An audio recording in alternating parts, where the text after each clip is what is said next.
안녕하세요. 제가 오늘은 발표를 좀 두려워하는 아이에 대해서 이야기를 해볼게요. 일반적으로 발표를 좀 꺼려하는 아이들이 대부분 많이 있잖아요. 그런데 아마 미취학의 교육기간을 보내시는 어머님들께서는 선생님들께 그런 얘기를 들어보신 어머님들도 많으실 거예요. 우리 아이가 발표를 하려고 하면 안 나오려고 한다. 발표를 싫어한다. 앞에 나오면 운다. 이런 얘기를 들어보신 분들이 아마 많이 계실 거예요. 그런데 당연히 우리 아이가 지금 2학년, 3학년 초등인데 발표를 하라고 했는데 발표를 꺼려하고 앞에 나와서 운다. 그러면 문제가 될 수 있죠. 하지만 미취학 아이들, 특히 4살, 5살, 6살, 7살 이렇게 되는데 4살, 5살 아이들 같은 경우는 당연히 발표를 할 때 부끄러워하고 울 수도 있어요. 왜냐?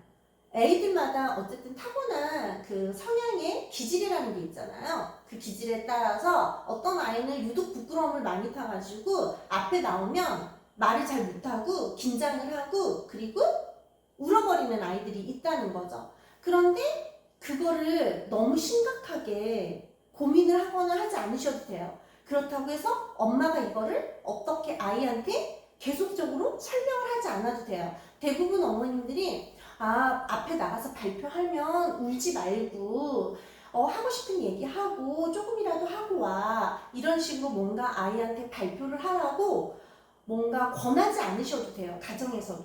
자, 제일 좋은 방법은 어떤 방법이냐? 어머님들께서도 이 방법을 들어보시고 만약에 선생님께서 기관에 다니는데 선생님께서 아이가 발표를 꺼려한다라는 얘기를 하시면 어머님께서 지금 제 얘기를 들으시고 선생님들께 한번 방법을 알려주셔도 좋을 것 같아요.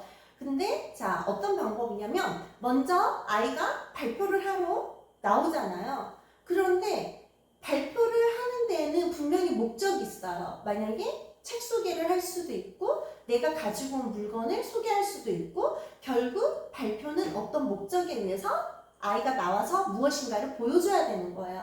그런데 발표를 꺼려하는 아이들한테는 그 목적 자체를 수행하는 게 자기한테는 굉장히 부담과 긴장이 될 수 있다는 거죠. 그러니까 말이 잘 나오지가 않을 수 있어요. 그런 아이들한테 처음에 중요한 건 뭐냐면 앞에 나가서 자신이 그냥 재미있게 잘 서 있는 것부터 연습을 시켜줘야 돼요. 그래서 제안을 할 때는 오늘은 앞에 나가서 그냥 인사만 하고 오는 거야. 아니면 오늘 예쁜 옷 입었으니까 치마 한번 들고 뺑 돌아서 안녕하세요 인사만 하고 들어오자. 이렇게. 그러니까 점점 미션이라고 생각하면 그 미션 자체를 조금씩 주어야 된다는 거죠. 그래서 아이한테 일주일은 그 정도를 하게 하는 거예요. 한 5번, 6번 정도는 그걸 하게 하는 거죠. 아이는 처음에 인사할 때와 2번, 3번, 4번째, 5번째 인사할 때 그 얼굴 표정이 다를 거예요. 처음에는 인사하는 것조차도 얼굴이 딱딱하게 굳어 있을 거고 아마 인사도 제대로 못할 수도 있어요. 하지만 4번, 5번, 6번 익숙하게 하다 보면 인사만 자연스럽게 하고 오게 돼 있다는 얘기인 거죠. 하나씩 차근차근 아이가 앞에 나와서 무엇인가를 하게 해줘야 되는 거예요. 그러면 그 다음에 또 뭘 하면 될까? 이번에는 안녕하세요 얘기하고 이름만 말하고 오는 거야. 이런 식으로 조금씩. 자, 결국 앞에 나와서 서 있는 시간, 남들 앞에 서 있는 시간이 처음에는 30초였다면 5일, 6일은 30초였다면 7번째, 8번째, 9번째, 10번째 발표할 때는 50초가 될 수도 있고 1분이 될 수도 있다는 거죠. 조금씩 늘려가는 거예요. 조금씩 늘려갈 때 아이가 처음에 30초 때 했던 게 익숙해지면 50초로 늘려가고 50초 동안 서 있는 거죠. 그럼 이름까지 말할 수 있다. 자, 그 다음에 이제 아이가 좀 된다. 1분 20초 정도? 한 30초를 더 늘리는 거죠. 그러면 이번에는 인사하고 이름 말하고 인사하고 이름 말하는 건 익숙하게 될 거예요. 인사하고 이름 말하고 그 다음에 한 줄만 말해볼까? 그 한 줄만 말하고 들어오면 되는 거예요. 자, 그렇게 아이를 차근차근 발표를 앞에 나와서 뭔가를 익숙하게 반복적으로 시켜주는 게 발표를 두려워하는 아이들한테는 분명히 필요한 시간이거든요. 그리고 제일 중요한 거, 앞에 나와서 인사를 하고 내가 30초를 서서 뭔가를 얘기하든 1분을 얘기하던 아이가 눈을 어디에다가 맞춰야 되는지를 모를 수 있어요. 왜? 일단 발표를 꺼려하는 아이들은 일단 너무 많은 사람들이 있기 때문에 그 사람들이 있는 것만으로도 너무 부끄럽거든요. 그 사람들 앞에서 자기가 서 있는 것만으로. 그렇기 때문에 항상 바로 앞에, 아이가 서 있는 정면 바로 앞에 뒤쪽에서 자, 누군가가 쉽게 얘기해 만약에 교육기관이라면 선생님이 뒤에서 눈을 선생님만 보고 얘기해. 선생님만 보고 있으면 돼. 아니면 선생님이 아니에요. 그러면 어떤 물체가 있으면 그걸 딱 정해주는 거야. 저기 벽에 걸려있는 시계를 보고 이야기를 하면 돼. 아니면 저기 선생님이 앞에 있어줄 테니까 선생님 눈을 보고 얘기를 해. 이런 식으로. 그런데 그게 만약에 사람이라면 처음에는 사람을 해도 돼요. 그런데 지속적으로 특정 누군가를 보라고 하면 또 아이는 그 누군가가 바뀐다거나 없다거나 하면은 또 다시 긴장을 할 수가 있어요. 그렇기 때문에 바로 앞에 있는 무엇인가를 보라고 하면 되는데 그러면 아이는 나중에 장소가 바뀌어도 앞에 있는 무엇인가를 멀리 있는 무엇인가를 보게 되어 있거든요. 그렇기 때문에 앞에 나와서 발표를 할 때 자, 아이가 서 있는 시간 그게 너무 중요해요. 무슨 얘기를 해야 되는지 그걸 굉장히 짧게 먼저 시작하라는 거죠. 인사만 하고 오면 10초 안에 끝날 수도 있어요. 처음에 10초부터 시작하다가 1분이 될 수도 있고 시간이 지나면 3개월이 되면은 나중에는 그게 3분도 되고 5분도 된다는 거죠. 그런데 아이가 2분 이상 서 있으면 20분도 충분히 발표를 할 수 있게 돼요. 자, 중요한 거는 시선 처리인 거예요. 아이가 발표를 할 때 자꾸 여러 사람을 쳐다보면 이제 더 긴장이 되고 여기 보고 저기 보고 이러면 불안해 보이거든요. 그리고 본인 자체도 불안해요. 앞에서 뭔가 하는 아이 자체도. 그렇기 때문에 그런 아이들은 자기의 그 시선 처리를 가르쳐 주는 게 되게 중요해요. 그렇기 때문에 꼭 앞에를 보고 이야기를 하라고 가르쳐 주면 됩니다. 자, 이 방법으로 정말 아이가 발표를 꺼려하는 부분을 개선시킬 수가 있거든요. 그런데 교육기관에서 선생님들도 당연히 발표를 꺼려하는 아이들을 어떻게 해야 되는지 모를 수 있어요. 자, 엄마들도 가정에서도 교육기관에서 아이가 발표하는 걸 꺼려하는데 걱정만 하고 있을 수는 없잖아요. 그렇기 때문에 좋은 방법이 있다면 우리 아이한테 어떤 부분이 행동적인 부분에 있어서 뭔가 개선이 필요한 게 있다면 선생님과 이야기를 나누실 거 아니에요. 그러면 엄마도 부모님들도 그 방법을 함께 모색해서 내가 방법을 알면 그 방법을 가르쳐 주는 것도 좋거든요. 제안을 하는 거죠. 선생님 우리 아이가 발표하는 거를 두려워하니까 우니까 나중에 조금씩 시켜주세요. 차근차근 이번 한 2주 정도는 인사 정도만 할 수 있게만 시켜주세요. 앞에 나가서 우리 아이가 서서 뭔가를 한마디라도 하는 게 중요한 거니까.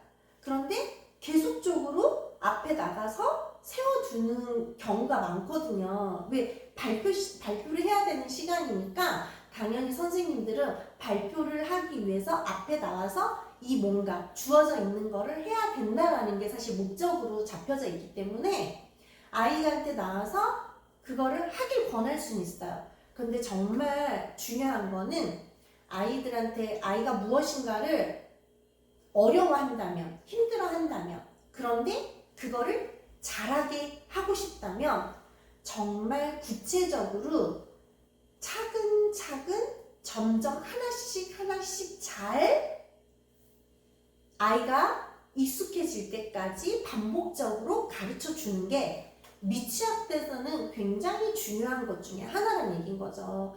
아이들마다 다 다르기 때문에 이 아이는 이걸 잘할 수 있고 저 아이는 저걸 잘할 수 있어요. 모든 아이가 똑같이 무엇인가를 다 잘할 수도 없고 그 다음에 다 못하지도 않아요. 당연히 못하는 것도 있고 잘하는 것도 있죠. 우리 아이가 못하는 게 있고 행동 특성상 개선이 필요한 게 있다면 방법을 생각해서 이 방법이 좋다고 생각해보면 이 방법으로도 한번 여유 있게 해보고 또 저 방법도 여유 있게 해보고 하지만 이 방법이 어떤 아이한테는 될 수도 있지만 어떤 아이한테는 또 효과를 못 볼 수도 있잖아요.